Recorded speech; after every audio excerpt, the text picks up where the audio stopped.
प्रेरितों के काम अध्याय 7। तब महायाजक ने कहा, क्या ये बातें सत्य है? उसने कहा, हे भाइयों और पिताओं सुनो। हमारा पिता अब्राहम हारान में बसने से पहले जब मेसोपोटामिया में था तो तेजोमय परमेश्वर ने उसे दर्शन दिया और उससे कहा, तू अपने देश और अपने कुटुंब से निकलकर उस देश में चला जा जिसे मैं तुझे दिखाऊंगा। तब वह कसदियों के देश से निकलकर हारान में जा बसा और उसके पिता की मृत्यु के बाद परमेश्वर ने उसको वहां से इस देश में लाकर बसाया जिसमें अब तुम बसते हो। और परमेश्वर ने उसको कुछ विरासत न दी, वरन पैर रखने भर की भी उसमें जगह न थी। यद्यपि उस समय उसके कोई पुत्र भी न था, फिर भी प्रतिज्ञा की, मैं यह देश तेरे और तेरे बाद तेरे वंश के हाथ कर दूंगा। और परमेश्वर ने यूं कहा, तेरी संतान के लोग पराए देश में परदेशी होंगे और वे उन्हें दास बनाएंगे और 400 वर्ष तक दुख देंगे। फिर परमेश्वर ने कहा, जिस जाति के वे दास होंगे उसको मैं दंड दूंगा और इसके बाद वे निकलकर इसी जगह मेरी सेवा करेंगे। और उसने उससे खतने की वाचा बांधी और इसी दशा में इसहाक उससे उत्पन्न हुआ और 8वें दिन उसका खतना किया गया। और इसहाक से याकूब और याकूब से 12 कुलपति उत्पन्न हुए। और कुलपतियों ने यूसुफ से ईर्ष्या करके उसे मिस्र देश जाने वालों के हाथ बेचा, परंतु परमेश्वर उसके साथ था और उसे उसके सब क्लेशों से छुड़ाकर मिस्र के राजा फिरौन के आगे अनुग्रह और बुद्धि दी। उसने उसे मिस्र पर और अपने सारे घर पर राज्यपाल ठहराया। तब मिस्र और कनान के सारे देश में अकाल पड़ा, जिससे भारी क्लेश हुआ और हमारे पूर्वजों को अन्न नहीं मिलता था। परंतु याकूब ने यह सुनकर कि मिस्र में अनाज है, हमारे पूर्वजों को पहली बार भेजा।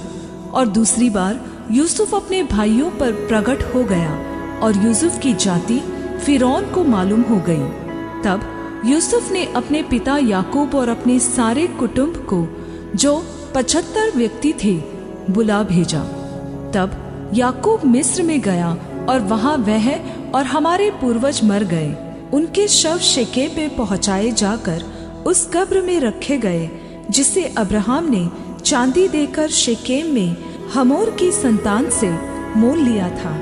परंतु जब उस प्रतिज्ञा के पूरे होने का समय निकट आया जो परमेश्वर ने अब्राहम से की थी, तो मिस्र में वे लोग बढ़ गए और बहुत हो गए। तब मिस्र में दूसरा राजा हुआ जो यूसुफ को नहीं जानता था। उसने हमारी जाति से चतुराई करके हमारे बाप दादों के साथ यहाँ तक बुरा व्यवहार किया कि उन्हें अपने बालकों को फेंक देना पड़ा कि वे जीवित न रहे। उस समय मूसा का जन्म हुआ और वह परमेश्वर की दृष्टि में बहुत ही सुंदर था और वह 3 महीने तक अपने पिता के घर में पाला गया। परंतु जब फेंक दिया गया तो फिरौन की बेटी ने उसे उठा लिया और अपना पुत्र करके पाला। और मूसा को मिस्रियों की सारी विद्या पढ़ाई गई और वह वचन और कामों में सामर्थी था। जब वह 40 वर्ष का हुआ तो उसके मन में आया कि अपने इस्राएली भाइयों से भेंट करे, और उसने एक व्यक्ति पर अन्याय होते देखकर उसे बचाया और मिस्री को मारकर सताए हुए का पलटा लिया।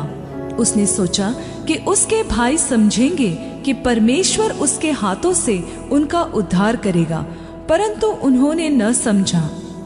दूसरे दिन जब इस्राएली आपस में लड़ रहे थे तो वह वहां जा पहुंचा और यह कह के उन्हें मेल करने के लिए समझाया कि हे पुरुषों, तुम तो भाई भाई हो, एक दूसरे पर क्यों अन्याय करते हो? परंतु जो अपने पड़ोसी पर अन्याय कर रहा था उसने उसे यह कहकर धक्का दिया, तुझे किसने हम पर अधिपति और न्यायाधीश ठहराया है? क्या जिस रीति से तूने कल मिस्री को मार डाला, मुझे भी मार डालना चाहता है? यह बात सुनकर मूसा भागा और मिद्यान देश में परदेशी होकर रहने लगा और वहां उसके 2 पुत्र उत्पन्न हुए।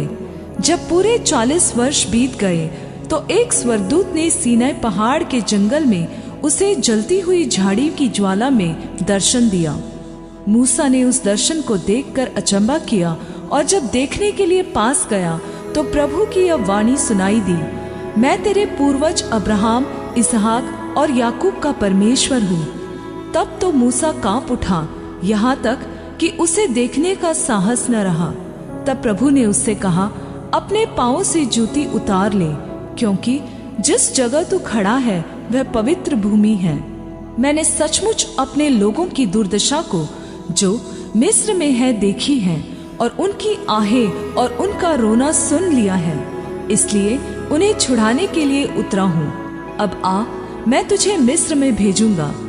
जिस मूसा को उन्होंने यह कहकर नकारा था, तुझे किसने हम पर अधिपति और न्यायाधीश ठहराया है, उसी को परमेश्वर ने अधिपति और छुड़ाने वाला ठहराकर उस स्वरदूत के द्वारा, जिसने उसे झाड़ी में दर्शन दिया था, भेजा।